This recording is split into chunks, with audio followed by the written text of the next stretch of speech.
What's up, y'all? It's Christian Covington. So I got a couple of questions over on the Box Wine and Bullshit channel when I did my get to know Christian Covington a little bit. The question that I got was, what's the difference between being queer and queerish?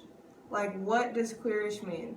Because basically what I said, which I'll link the video below, but what I said was I identify as queerish. The ish matters. So I used to not identify as anything with my sexuality. Like, if people would ask me how I identify, I would just say, I identify as Christian. Like, but my name, I would be saying it like that's my name. Some people would be like confused because that's also religion.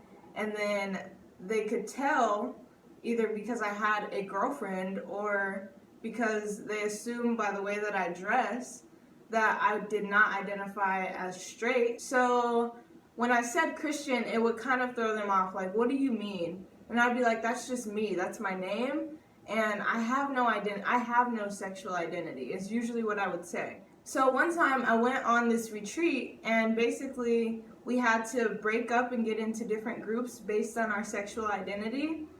And I didn't know which group to go to. I was like, oh my gosh, none of these fit me. I don't identify as a lesbian. I don't identify as bisexual. I don't identify as this, that. And what ended up happening is that there was a group for queer people. That was the first time when I really heard about what it means to be queer, I guess.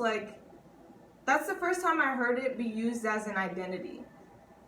And I was like, labels are just not really my thing. I don't want to have to go to the queer group because I don't think I would ever say I identify as queer.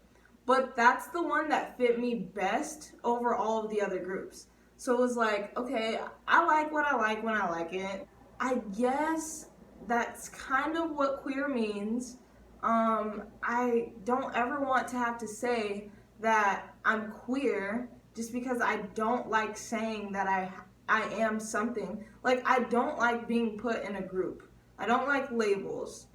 So it was really hard for me, but I did end up going to the queer group, and I felt like I felt uncomfortable in the group because I was like, okay, these people know that this is how they identify. Like, most of them, that's how they have always identified, or once they learned about it, they were like, yes, queer is me. And I didn't feel like that. Like, once I learned about it, which was that day, I didn't immediately feel like that was me. Like, oh my God, yeah, queer is the word I've been looking for. Like, nope, still just wanting to be Christian Covington. Sometimes people say things to make it easier for other people's understanding.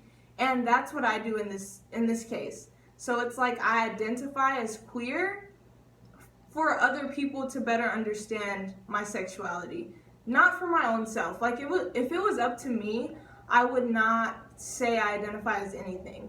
But so that people can better understand, when people have these questions, I'll be like, okay, well, I identify as queer-ish, like, I guess. And the ish matters because it's like, I would rather not be identifying this way. And I don't necessarily feel like I have to, but I do feel like it's easier for other people to understand. Sometimes I'll just simply say, I like what I like when I like it. And then people will ask something more specific to try to get me to say, you identify as a lesbian, you identify as a man, you identify this way. But my reality is, I don't identify in any way that can be coined into one term. It doesn't feel fitting to me. So, and queer, still to this day, which I went on this retreat about 4 years ago. And that's when I was like, okay, maybe if people are getting really confused or really feel like they need an answer, then I'll say queer. So yeah, I identify as queer-ish because I don't fully feel comfortable identifying as queer. I hope that makes sense. Alright, y'all, thanks for watching. I appreciate it. Subscribe to my channel. Peace up. A-Town down.